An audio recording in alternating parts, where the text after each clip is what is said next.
Salut, c'est Greg, je suis venu mettre un petit peu de noir sur fond blanc pour bien vous montrer tous les équipements que j'ai mis sur ma T7. Ça fait suite à la première vidéo que je vous ai fait il y a quelques semaines où je vous faisais mon retour sur la T7 puisque vous me l'aviez beaucoup demandé en tant que personne non professionnelle dans le test de bécane. Et vu que très souvent dans les commentaires YouTube ou sur Insta ou sur Facebook, vous me demandez un petit peu ce que je pense de chaque accessoire que j'ai mis sur ma bécane, eh bien je me suis dit que ce serait une bonne occasion de vous en parler et de tous vous les présenter. Je vous propose qu'on commence avec ce qui est le plus gros et qui protège la moto, ce sont les crash bars. Et d'ailleurs on va parler de tout ce qui protège vraiment la bécane en cas de chute, surtout avec le off-road, et que je remettrai sur n'importe quelle autre bécane pour faire du off-road. Ceux-là, ce sont des SW Motec. Alors ils étaient déjà montés d'origine par le concessionnaire YAM quand j'ai acheté ma moto. Du coup, il n'y a pas de partenariat avec Motec, mais comme je vais en dire du bien, si jamais vous voulez qu'on aille bouffer au resto, ça me dérange pas. Bref, ces crash bars, je les ai donc depuis 15 000 bornes à peu près, avec beaucoup de off-road. Je suis tombé plusieurs fois. Ils se sont jamais désassymétrés. Ça existe ça ? Ouais, on n'a qu'à dire que ça existe, ça, on comprend bien le mot. Et ils ont jamais tordu, ils ont jamais plié, ils ont jamais cassé, ils ont pas bougé. Il y a des chutes que j'ai fait où je suis pas tombé à plat, mais en dévers parce que c'était dans une côte,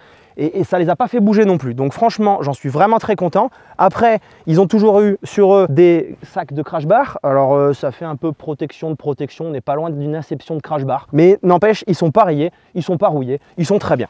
Alors évidemment, il existe beaucoup d'autres marques qui font des crash bars. Moi, il y a un truc dont je suis pas fan, mais il y a plein de gens qui ont fait des retours dessus en disant qu'il n'y avait pas de souci, c'est ceux qui ne vont pas traverser et qui se touchent pas des deux côtés. Parce que je me dis que physiquement, en cas de chute, ça peut du coup forcément tordre, et il y en a par contre qui se sont plaints et qui ont dit que oui, c'est venu appuyer sur le carénage. Alors ça se détord, mais c'est bon, on a autre chose à faire. Du coup, moi j'en veux qui se touchent et qui sont reliés entre eux. Il y a beaucoup d'autres marques qui le font, malheureusement, je pourrais pas vous en parler parce que j'ai pas essayé. Et mon seul retour, ce sera sur les Motec, mais pour le moment, rien à signaler. Du coup, ça veut dire que si je devais repartir sur une autre bécane et que je devais mettre des crash bars, il y a de grandes chances que je parte encore sur des Motec et que je me risque pas, même si le mot est méchant parce qu'il y a des très belles marques qui font d'autres très beaux crash bars, mais je pense que je resterai sur ça, comme ça au moins je suis sûr de la qualité. Deuxième élément de protection que j'ai sur ma moto, c'est le sabot. Alors ici c'est un sabot AXP et ça c'est vraiment le top du top, et là pareil je ne recommanderais que ça. En fait quand j'ai demandé conseil pour savoir quoi mettre comme sabot, puisque d'origine c'était pas une version rallye, elle avait un pauvre sabot qui sert à rien, je me suis fait conseiller par Arnaud de Mecastor et qui m'a dit pars sur du AXP. En plus je le trouvais joli, il est noir, avec la bécane ça va bien, je suis parti là-dessus. Sauf que quand j'ai reçu mon colis, déjà je me suis dit c'est bizarre, il est hyper léger. J'ouvre, je sors ça et je vois que c'est du plastique.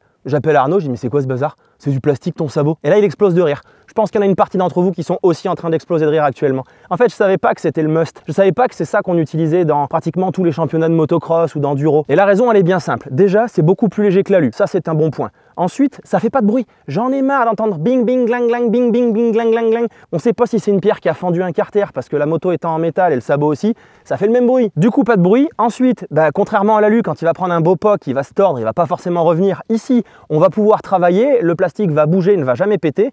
Si vous voulez voir son état après à peu près 10 000 bornes de off-road, parce que je ne l'ai pas mis tout de suite, j'ai fait la vidéo sur la prépa des suspensions, dont on va parler tout à l'heure aussi. Et quand je démonte le sabot, je le retourne et je regarde dans quel état il est, et il est vraiment très très bon pour un sabot qui a quand même pris pas mal de pierres dans la figure en off-road. Donc si j'avais qu'un mot à vous dire au niveau du sabot, c'est AXP. Et si ça vous intéresse, à l'époque avec Arnaud de Mecastor, on avait fait des petits codes promo pour pouvoir les avoir avec une petite réduc. Ça a fait un véritable bid. Donc je vous remets le lien sous la vidéo parce que du coup, il reste beaucoup de codes promo. Arnaud en avait mis plusieurs. Alors si ça vous intéresse, je vous laisse regarder ça. Une fois de plus, moi je touche rien là-dessus, mais ça donne un coup de main à un gars qui a monté une petite boutique en ligne et qui est là pour nous aider. On va maintenant parler des pare-mains qui pour moi sont un élément essentiel à mettre pour protéger tout ce qu'il y a sur le guidon, que ce soit les leviers ou tout simplement nos mains. D'origine, il y avait du SW Motec également. Alors ils étaient très bien, ils étaient très sympas. Malheureusement, ils ont fini par péter après une énième chute. Alors c'est pas la barre qui a pété parce que la barre elle est toujours là et elle a pas de souci, elle a même pas tordu. C'est tout simplement la coque parce qu'elle dépassait sur le côté, à force de prendre des chocs, elle a fini par glisser. Ça a écarté les fixations et ça a fini par l'éventrer. Et ça fait un moment que j'entendais parler du fait que SW Motec c'était fabriqué par Barkbuster et que du coup c'était compatible. J'en avais d'ailleurs eu la confirmation au salon de Milan quand j'avais pu discuter avec le responsable de chez Barkbuster qui est venu, et du coup là il se trouve que j'avais des Barkbuster sur la DR. Alors ce que j'ai fait, c'est que j'ai fait l'essai et évidemment ça marche, ils sont adaptés, donc maintenant j'ai des Barkbuster ici. Et dans les autres rumeurs qu'il y a entre Motec et Barkbuster, il paraît que les Barkbuster sont plus résistants, en tout cas moins cassants. Alors ça a l'air vrai, par contre il faut prendre quelque chose en compte, c'est que niveau design, les Barkbuster sont vraiment très simplistes, alors que les SW Motec sont beaucoup plus travaillés, il y a des angles, c'est plus sympa, ils sont brillants, ils sont pas mat. J'ai trouvé qu'ils craignaient moins les frottements. Donc maintenant c'est une histoire de goût, les deux s'adaptent, je vous laisse choisir ce que vous préférez. En tout cas j'étais content des deux. Dernier élément de protection que j'ai sur la bécane, c'est au niveau du bras oscillant. Si vous avez une T7, vous le savez, quand on tombe du côté droit, bien souvent le pot il tord parce que la petite patte qui est cachée derrière ici, elle est assez sensible, c'est un peu infusible. Et quand le pot tord et qu'on est sur des compressions et que le bras oscillant va se rapprocher du pot d'échappement, il finit par râper ici et par le marquer. Alors ça finit par le bouffer. J'en ai même vu quelques-uns qui étaient vraiment bien creusés. Alors il y a Acerbis qui fait ce type de protection. C'est Papa Noël qui me l'a amené, heureusement, parce que ça fait un moment que j'hésitais, je crois que j'allais craquer. Et en fait c'est super bien foutu, ça s'adapte très vite, ça vient s'emmancher ici, il y a un système d'aimant derrière et puis là il y a un petit caoutchouc qui le tient en place. Ça se met et ça se défait très rapidement et c'est lui qui va se poncer plutôt que ce soit mon bras oscillant et ça je préfère. Alors côté confort maintenant, dans la vidéo où je vous donne mon retour sur la T7 après 15 000 bornes et 1 an d'utilisation, je vous disais ce que tout le monde a dit dessus, c'est-à-dire qu'on n'a pas une très bonne protection au vent. Alors il y a deux solutions qui existent. On a la première solution qu'on voit dans certaines vidéos où ici je viens mettre un petit déflecteur que j'avais trouvé chez Mecastor aussi, qui coûte pas très cher. Et ce déflecteur permet, on peut l'incliner et le régler en hauteur, permet d'essayer d'améliorer un petit peu les turbulences pour qu'elles passent au-dessus de la tête plutôt que de les avoir en pleine figure. Mais il y a un truc que je me suis rendu compte, c'est qu'en off-road parfois, la GoPro quand je l'avais ici, ça passait vraiment très près et il y a des fois où ça aurait pu me faire carrément une guillotine et c'est hyper dangereux. Je sais qu'il y a des gens qui sont au courant de ça, on m'a déjà fait la réflexion. C'est la raison pour laquelle je l'ai enlevé. Éventuellement, je le reprendrai si je fais un trip où j'ai pas du tout de off-road et je sais que je vais faire par exemple de l'autoroute. Donc c'était sympa, c'est à essayer. Il y a un deuxième truc qu'on peut faire, alors on le voit ici, c'est une patte qui vient se rajouter. C'est plug and play, hein. C'est super bien fait. Ça se met à la place des fixations d'origine de la bulle et ça déporte le truc. Les angles sont les bons, tout est conservé, c'est très bien foutu. Ça vient d'AliExpress, oui c'est chinois, mais ça tombe au millimètre. Et puis bon, bah, c'est de l'alu, donc taillé dans la masse, ça va pas chercher bien loin, ça vaut 15-20 balles. Et là du coup, ce que ça fait, c'est que ça permet de régler, on peut juste dévisser là et rapidement la descendre ou la remonter. Donc on peut aussi changer les turbulences. Le truc, c'est qu'ici, bah, ça peut créer un trou. Donc on peut avoir des turbulences par là qu'on n'avait pas avant. Et puis pareil, en off-road, il faut penser à le descendre, mais c'est plus rapide que d'aller tout dévisser mon petit déflecteur et de remettre tout ça en place. Voilà, ça c'est ce qui peut nous permettre d'améliorer un petit peu les turbulences qu'on prend dans la figure sur la T7. Alors je fais 1m82, vous peut-être que vous n'aurez pas le cas, ça va dépendre aussi de votre casque, de s'il est bruyant, pas bruyant, enfin il y a plein de choses, c'est supportable ou pas. Voilà, moi j'ai essayé de chercher un petit peu, j'ai trouvé ça et j'arrive quand même à améliorer un petit peu le confort à bord. Tiens, pendant qu'on parle de confort, il y a aussi un truc en off-road, surtout quand on a des bottes un petit peu enduro, un petit peu grosses, qui est gênant, c'est la pédale de frein. On a du mal à l'attraper. Alors pour régler ce problème, il existe tout simplement des extensions de pédale de frein qui viennent se mettre dessus avec une vis, ça pince et ça tient très bien. Moi la mienne c'est du Touratech, je l'ai essayé et franchement ça fait un petit moment, j'ai fait quelques sorties avec mes nouvelles bottes un petit peu grosses, un petit peu enduro, là l'élite, mais je vous présenterai mon matos plus tard. Et c'est le jour et la nuit, je peux enfin attraper mon frein arrière, c'est le top. Et pour finir de régler tout ça, il me manquerait plus que de changer mes cale-pieds. Je suis en train de voir un petit peu ce que je vais mettre aussi, parce qu'ils sont pas assez larges sur la T7, même quand on enlève le caoutchouc, le grip est à peu près correct, même si c'est pas, les dents sont pas non plus très impressionnantes. Mais le problème c'est que c'est pas assez large, j'ai toujours la botte qui est un petit peu trop à l'extérieur et ça me fait une légère torsion sur la cheville et à force ça finit quand on est debout toute la journée par faire mal à la cheville. Donc je vais essayer de réfléchir à ça. En tout cas, l'extension de pédale de frein arrière, c'est le top. Côté protection, j'ai oublié un petit truc que j'avais mis, j'ai eu du mal à le trouver sur internet. Il y a beaucoup de marques qui le font mais ça coûte une fortune et j'avais pas envie de mettre ce prix là. C'est des petites roulettes comme ça là qui passent à travers l'axe de roue avant pour venir protéger éventuellement le pied de fourche en cas de mauvaise glissade en off-road ou de mauvais cailloux qui va passer par là. Alors j'ai trouvé tout simplement 2 roulettes sur Amazon, j'ai pas payé ça très cher et j'ai pris une tige filetée. Et avec des rondelles, j'ai bricolé un truc, ça tient très bien, ça n'a jamais bougé. Et au moins, on voit que ça a déjà fait effet puisque c'est un petit peu rayé ici. Et je préfère que ce soit ça plutôt que ça vaut pas tout à fait le même prix. Alors pendant qu'on est à l'avant, on va rester sur la fourche puisque vous voyez que j'ai un magnifique autocollant GGS. C'est pas pour faire joli, enfin si ça fait joli, mais c'est pour de vrai. J'ai une préparation qui a été faite par Grégory Gasque Suspension qui est dans le sud-ouest. J'ai fait une vidéo là-dessus. Vous pouvez lui envoyer vos suspensions si vous n'êtes pas à côté, c'était carrément mon cas. Et vu qu'il connaît très bien la T7 et qu'il en a préparé beaucoup, il saura vous faire des réglages adaptés en fonction de votre poids et de votre pratique et de votre chargement. Mais je vais pas trop m'étaler ici parce que la vidéo que je vous ai fait sur le sujet, elle est hyper détaillée. Je vous invite à aller la voir sur ma chaîne. En tout cas, honnêtement, sans mentir, c'est le jour et la nuit, je reviendrai plus en arrière et si je devais changer de T7, je lui renvoie les suspensions et je redemande une préparation. Que ce soit sur route où j'ai gagné un petit peu en confort, j'ai moins de flou, elle est plus agréable à conduire, ou que ce soit en off-road où ça pompe moins, ça travaille mieux. De toute façon, il m'avait résumé le truc, il m'avait dit dans les suspensions de la T7, il y a pratiquement tout ce qu'il faut, sauf une bonne gestion de l'hydraulique. Alors concrètement, c'est là qu'il vient travailler, il m'a adapté la gestion de l'hydraulique et aujourd'hui, j'ai plus du tout la même bécane. Quand on est sur des compressions, on en voit en live quand je découvre pour la première fois ma moto avec les nouvelles suspension. Au lieu que ça talonne et que ça m'envoie vraiment profond et que je prenne un bon choc dans les poignets, maintenant ça travaille, ça fait le job, ça gère. Du coup, s'il y a une recommandation que je peux vous faire, c'est vraiment de préparer vos suspensions si vous voulez profiter au maximum de votre T7. Et ça marche même si vous êtes débutant, mais si vous voulez le comprendre, vous avez aussi Sonia Barbeau qui a fait une vidéo très complète sur toutes les différentes possibilités qu'on a sur des suspensions, que ce soit changement ou préparation. En tout cas, moi pour mon cas, il y avait l'avant et l'arrière qui étaient compris. Je vous laisse aller faire un tour sur le site de GGS. Vous trouverez le tarif complet pour les trails, ça vaut vraiment le coup. Maintenant que je me suis enfin fait à ma nouvelle bécane, parce qu'il m'a quand même fallu quelques centaines de bornes, je suis convaincu et comme je viens de le dire, je ne reviendrai pas en arrière. On commence à avoir pas mal fait le tour de la question. il me reste quelque chose à vous présenter au niveau du poste de pilotage, c'est le système de support pour mon téléphone portable. Vous avez souvent vu sur mes vidéos une espèce de système en croix avec des caoutchoucs qui vient pincer le téléphone, je l'avais pris sur mes castors, c'était très bien. Le petit problème, c'est que comme vous le savez, avec les vibrations, ça finit par flinguer les stabilisateurs des téléphones portables et ça fait vraiment pas plaisir. Du coup, à force d'en entendre parler, j'ai voulu essayer du quad-lock pour voir ce que ça donnait et j'avoue que le système est vraiment bien foutu. On le voit ici en live avec mon téléphone posé dessus. Alors c'est un Pixel 7, j'ai la coque quad-lock qui va avec. Si jamais votre téléphone n'a pas de coque compatible fabriquée par quad-lock, sachez qu'il y a un adaptateur universel qui peut se coller et que j'ai même bricolé pour un truc avec la GoPro. Ici, on retrouve l'amortisseur, ces 3 petits cils en bloc qui permettent de bouger. D'après les retours, ça marche vraiment bien, ça évite de détruire les stabilisateurs. Il y aurait un petit bémol pour le off-road, mais effectivement, quand on est comme un malade dans un pierrier, avec les vibrations, on ne peut pas non plus faire de miracle. Quand même le bonhomme, il en prend plein la figure avec toutes les suspensions qu'il y a sur une bécane, je pense que le téléphone portable, il doit ramasser aussi. Ça m'a permis aussi de tester les 2 finitions. Alors, je vais l'enlever pour qu'on voit celle-là. Ici, c'est de l'alu.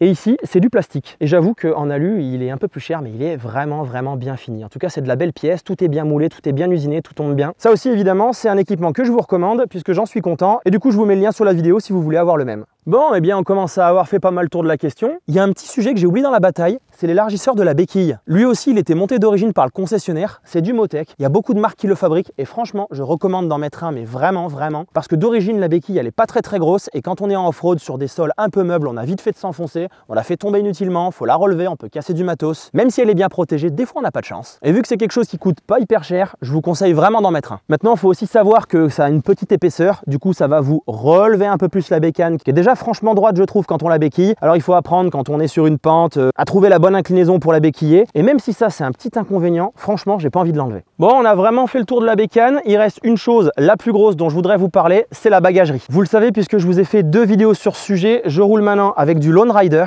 Je vous laisse aller voir les vidéos qui en parlent. Vous verrez comment on les installe, comment on les règle. Et vous verrez aussi pourquoi j'ai fait ce choix. Avec le off-road, il est mieux d'éviter d'avoir de la bagagerie rigide parce qu'en cas de chute, si on reste dessous, on peut se casser carrément le pied. Alors là, on est sur du semi-rigide. Ici, c'est souple. Ça veut dire, je ne sais pas si je vais avoir la force de le faire. Non, puis elles sont pleines.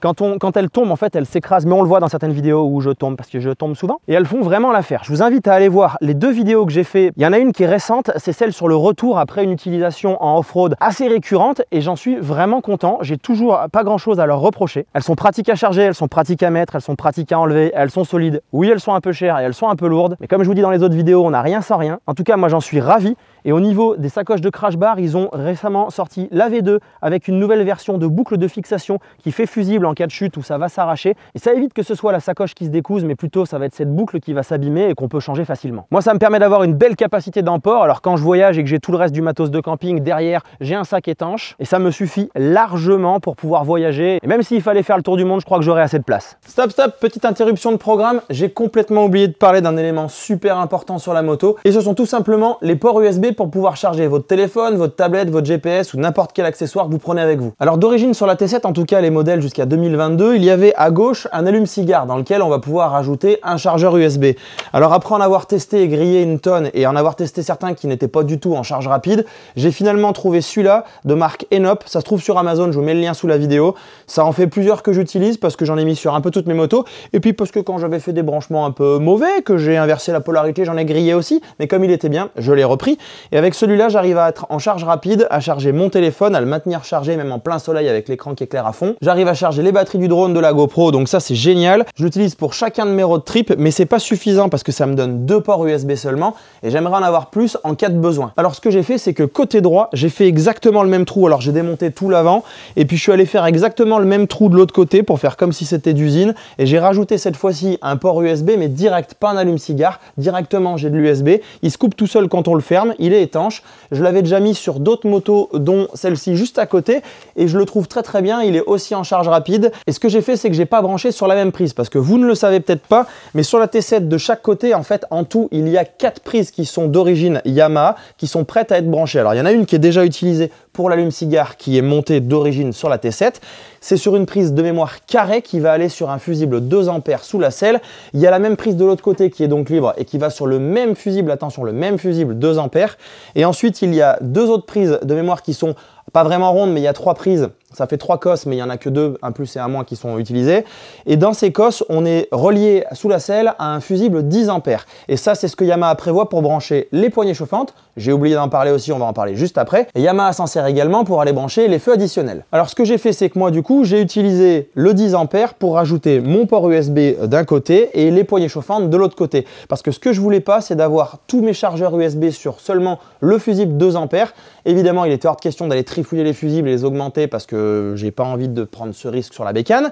C'est prévu comme ça, je laisse comme ça. Donc, je me suis adapté autrement pour être sûr que si un jour j'ai beaucoup d'appareils en charge rapide, j'aille pas faire péter mon fusible 2 ampères sous la selle. Et dernière précision, si jamais vous voulez faire comme moi et récupérer les mêmes branchements sans avoir à couper le faisceau sur une bécane neuve, même si ça se fait très bien avec des belles cosses qu'on va trouver aussi sur internet ou dans les magasins autour de chez vous, j'ai voulu garder les cosses d'origine et j'ai trouvé, de mémoire c'était sur AliExpress, mais en tapant COS Ténéré 700, vous trouvez. Ce sont des cosses qui sont tout simplement plug and play, qui ont été faites exactement à la forme. Donc on va brancher nos câbles de nos accessoires dessus et hop, on les rajoute dans les prises qui sont en attente sur le faisceau Yamaha. Et c'est la solution que j'ai choisie plutôt que d'aller bricoler mon faisceau. Comme je le disais à l'instant, j'ai oublié de parler des poignées chauffantes, ce qui est complètement bizarre puisque j'étais dans la neige et que je m'en suis bien servi. Même si j'avais les gants chauffants, je voulais être au taquet, il faisait pas si chaud. Alors les poignées, j'ai pas choisi de prendre les Yamaha puisqu'elles sont très chères. J'ai pas choisi de partir sur du Oxford parce que c'est très cher. Arnaud de Mecastor m'a conseillé celle-ci. Je vais vous mettre la marque dessous parce que je me rappelle plus, je vais le retrouver sur son site.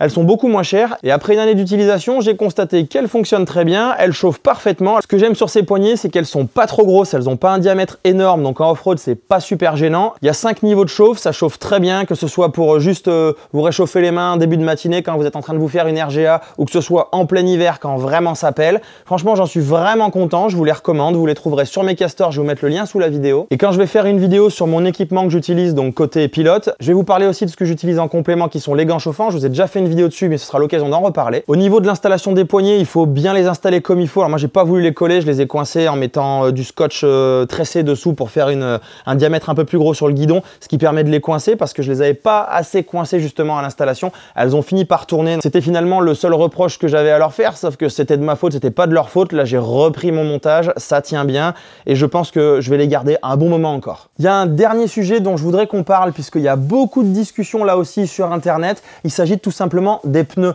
Je vois souvent que vous êtes très inquiet au niveau des pneus. Quels pneus vous mettez, quels pneus pour ceci, quels pneus pour cela. Dans toutes mes vidéos où il y a du off-road, vous me demandez à chaque fois quels pneus j'avais. Alors je vais vous donner mon avis personnel sur le sujet parce que c'est comme pour les huiles, il y a débat là-dessus à fond. Honnêtement, des pneus, j'en ai essayé pour le moment 3 différents en off-road. Je vais bientôt en essayer une 4e marque et je pense qu'on prend pas le problème dans le bon sens. Clairement, aujourd'hui, si on tape dans les grandes marques et dans les grands modèles connus pour faire par exemple du off-road, à moins que vous vouliez faire de la route et que vous vouliez à peine du mixte, comme on appelle ça, je pense qu'il n'y a pas de mauvais pneus. Vous savez, je ne pense pas qu'il y ait de bons ou de mauvais pneus. Je dirais plutôt que... Non, bref, oubliez. Ce que je veux dire par là, c'est que moi, je prendrais plutôt le problème dans le sens... Qu'est-ce que je voudrais faire avec mes pneus? Est-ce que je veux faire du tout-terrain? Oui ou non? Si c'est non, déjà, c'est mort, il faut partir sur des pneus route. Et là, chacun aura sa marque préférée, son modèle préféré, son feeling préféré. Du moment que vous partez pas sur des pneus dont on sait très bien et pertinemment qu'ils sont très mauvais, je pense que vous ne prenez pas grand risque. À l'époque où je faisais du circuit, on nous disait souvent, vous savez, si les pneus sont chauds et qu'il y a la bonne pression, normalement, ça devrait bien se passer. Surtout si on n'est pas en train de rouler sur du mouillé, sur une plaque de gasoil et tous ces trucs-là qui vont forcément nous faire tomber, peu importe le pneu. Si à l'inverse, vous voulez faire un peu de off-road de temps en temps, faut plutôt vous dire, ok, je vais prendre un 50-50, alors qu'est-ce que je vais avoir? Ou admettons même moins que 50-50. Par exemple, ce qu'il y a d'origine sur la T7, le STR, ou ce que j'ai mis là, le Mitas E07+, qui ressemble carrément, c'est les concurrents. On va trouver à côté le TKC 70, on va trouver chez Bridgestone aussi le AX31 ou 41, je me rappelle plus du modèle, enfin bien, tous ces pneus qui sont un peu cramponnés, mais pas trop. Mais honnêtement, pour moi, il n'y aura pas de mauvais pneus. Certains vont dire, moi j'ai eu ce ressenti, d'autres vont dire, moi j'ai ce ressenti, ça va dépendre de comment vous conduisez, de comment vous avez gonflé vos pneus, de la température, comment votre bécane est chargée, quel poids vous faites. Il y a beaucoup trop de paramètres pour pouvoir dire ce pneu, c'est vraiment la perfection. Moi, par exemple, les pneus d'origine, je les aime pas du tout. Pourquoi? Juste pour le confort. Tenue de route, ça va très bien. Je me suis jamais fait peur sous la pluie, même si sous la pluie, je roule tranquillement. Je me suis jamais fait peur sur la route, mais je trouve qu'ils étaient trop bruyants. Alors, on me dit oui, ils sont cramponnés. Ouais, mais enfin, sur la DR, là-bas, c'est du E09 à l'arrière et du E13 à l'avant. En termes de crampons, on y est largement. Et pour autant, ça fait pas de bruit. Et puis, j'avais aussi ce phénomène de louvoiement. Je pouvais pas lâcher le guidon sur la T7. Vous l'avez vu dans certaines de mes vidéos. vidéos, j'en ai déjà parlé, alors que sur la DR, qui est une vieille merguez de 92, je pouvais lâcher le guidon, c'était un vrai rail alors que j'avais des crampons comme pas possible. Et ce phénomène, je l'avais avec les mêmes pneus, donc les STR, sur la Transalp. Au bout d'un moment, ça fait beaucoup de facteurs, c'est peut-être moi qui ai pas de bol, mais j'ai décidé de me séparer de ces pneus. Par contre, en off-road, je les ai trouvés très bien. Par exemple, j'ai pas trouvé que les E07 Plus étaient vraiment différents. J'ai même pas du tout fait la différence en fait. Et sur route non plus, je me suis jamais fait peur avec les deux, heureusement. Et là, ce que j'ai fait quand je vous demandais par rapport à votre utilisation, c'est que moi, ça fait un moment que je me suis dit, ok, quand tu fais du off-road, même si tu vas peut-être faire majoritairement de la route sur un road trip,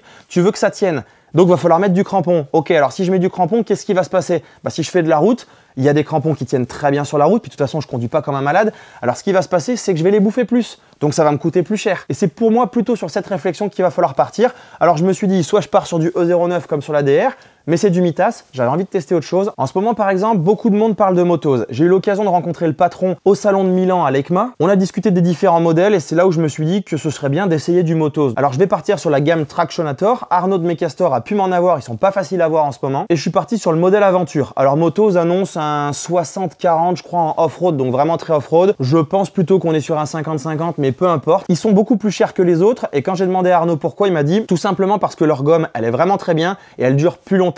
Là, par exemple, sur le Mitas, je vais même pas faire 6000 km avec, ce qui est pas non plus énorme. Et sur le Motose, on annonce une longévité énorme. Alors, je la testerai. Une fois de plus, ça dépend aussi de nos trajets. Si on a 1000 km d'autoroute à faire pour faire un road trip et qu'au retour, on a aussi 1000 km d'autoroute à faire, forcément, on va leur mettre un plat. Et sur les Mitas, c'est un peu ce qui m'est arrivé. J'ai beaucoup de crampons sur les côtés, mais au-dessus, toutes les sections de liaison ou les moments où on est parti jusqu'au fin fond de l'Espagne et on est revenu, et ben forcément, ça m'a usé la bande de roulement. Alors, s'il y a un message que je peux vous faire passer sur les pneus aujourd'hui, c'est vous prenez pas la tête. Si vous tapez dans toutes les grandes marques dont on parle tous en ce moment aujourd'hui, j'ai oublié de parler aussi des Michelin tout à l'heure, on connaît tous les Anaki Wild, il y a les Anaki Adventure, il y a Dunlop qui vient de sortir un nouveau pneu aussi bien off-road, Mitas vient aussi d'en sortir un, on l'a vu au salon de Lyon, qui ressemble fortement au STR. Pour moi, tous ces pneus, si vous partez dessus, vous serez pas déçus. Posez-vous juste la question de est-ce que je vais vraiment faire beaucoup de off-road et est-ce que je veux que ça tienne en off-road ou pas? Ou est-ce que je vais pas aller chercher la bagarre en off-road avec des pneus beaucoup moins cramponnés mais je vais faire plus de route? Est-ce que ça va m'aller? Est-ce que je suis prêt à consommer des pneus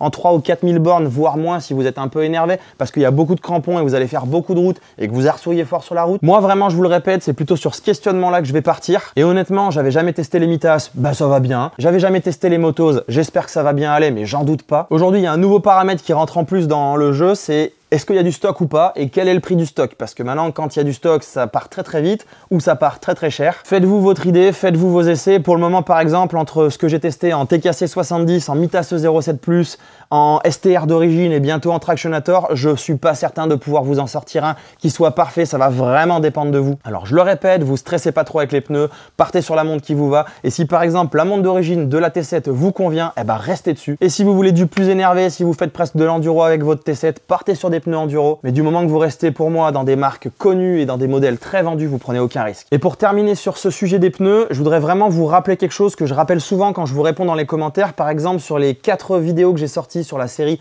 de la traversée des Alpes avec Axury Trail, où j'appelle ça le piratage de la RGA parce qu'on a fait beaucoup de off-road, vous étiez très nombreux à me demander quelle était ma monte de pneus et à savoir si vous, votre monte de pneus actuelle allait pouvoir permettre de faire le même trajet. Et ce qu'il faut vraiment savoir, c'est que sur du off-road comme ça, qui était pas engagé, qui était pas très compliqué, qui était assez roulant, tant que c'est sec, tant que c'est pas gras, tant qu'il n'y a pas de la boue, même avec des pneus route, ça passe tranquille. Pourquoi? Parce qu'il n'y a pas non plus des montées comme ça dans des pierriers pas possibles. Les montées les plus penchues qu'on ait eues, elles n'étaient pas non plus très penchues, donc ça va tracter en descente. Il n'y a pas besoin de discuter, ça va très bien. On n'était pas là à prendre des virages appuyés, le pied sorti et à pas perdre l'avant. Moi, je voudrais vous renvoyer sur la première vidéo que j'ai tournée avec Axury Trail où Léandre nous a emmenés dans les monts du Lyonnais et dans le Beaujolais. Tony qui était avec moi, il avait son Africa Twin DCT 2016. Dessus, il avait des pneus route qui étaient neufs. Il avait demandé à Léandre, est-ce que je dois les changer ou pas? Parce que là, je viens juste de les mettre et ça m'embêterait de les mettre déjà au rebut. Et Léandre lui a dit, écoute, la météo s'annonce propre. Allez voir la vidéo, hein, vous allez voir tout ce qu'on a passé. Là, il y a eu des passages coquins, comme il aime à appeler ça. On a eu des marches, on a eu des belles montées, on a eu un peu tout type de terrain,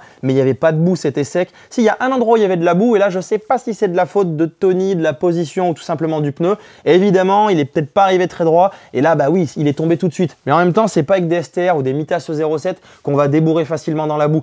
Si si je suis pas tombé, je pense que c'est clairement un coup de bol que j'ai eu. Parce que quand on écoute ceux qui sont spécialistes de la boue, il faut des pneus vraiment typiques pour la boue. Mais à part cette flaque sur tout le week-end qui représentait juste 10 mètres de notre parcours, eh bien tout le reste, même lui a été surpris. Il a tout passé comme nous, sans difficulté. Il était pas loin de nous. Et je crois qu'il s'attendait pas à s'en sortir aussi bien avec des pneus route. Il a même certainement dû oublier le long du parcours que c'était des pneus route. Et honnêtement, si demain je me retrouvais avec des pneus route et je devais faire le même tracé qu'on a fait, donc la RGA Piratée avec Axury Trail, je peux vous garantir que ça passerait sans problème. Maintenant, il est évident que si vous vous apprêtez à rouler très fort ou dans un endroit où il va y avoir du sable, de la boue ou tout type de terrain bien plus compliqué, par exemple la montée du Jaffrau, mais côté piste rouge qui monte sérieusement, ça risque d'être un peu plus compliqué sans crampons. Alors voilà, une fois de plus, j'aime nuancer un peu le sujet pour pouvoir vous donner tous les éléments pour que vous puissiez réfléchir, mais sur le sujet pneus, franchement, vous prenez pas la tête. Choisissez une marque que vous aimez bien, par exemple, à laquelle vous êtes fidèle, ou testez-en d'autres, mais tant que vous restez dans les gammes ultra connues qu'on voit sur tous les gros trails, pour moi, vous prenez aucun risque. Et de toute façon, si vous faites du off-road très engagé, vous n'avez pas besoin de regarder ce passage de la vidéo sur les pneus, vous savez déjà comment chausser votre bécane. C'est pourquoi cette partie qui s'adresse aux débutants n'a vraiment que pour but de vous rassurer et de vous tranquilliser sur le sujet de la monte des pneus. Voilà, on a fait le tour. Bon, je commence sérieusement à me peler et puis il y a un petit stress qui monte parce que même si j'ai déjà roulé sur la neige et que j'ai pris quelques réflexes grâce à l'équipe de vie de motard, là j'ai vraiment galéré à monter, ça glissait beaucoup. Le plan c'était de monter vraiment en haut parce qu'il y a un coin vraiment sympa, une petite clairière, mais j'avoue que là c'est verglacé, je me suis un peu fait dessus. Si jamais la vidéo ne sort pas, bah non mais vous le saurez pas, j'allais dire envoyez-moi les secours mais vous le saurez pas. Bon bah j'espère que vous verrez la vidéo, j'espère qu'elle vous sera utile et qu'elle vous servira et je vous retrouve dans les prochaines vidéos. Pensez à vous abonner, beaucoup de choses arrivent en 2023, à bientôt.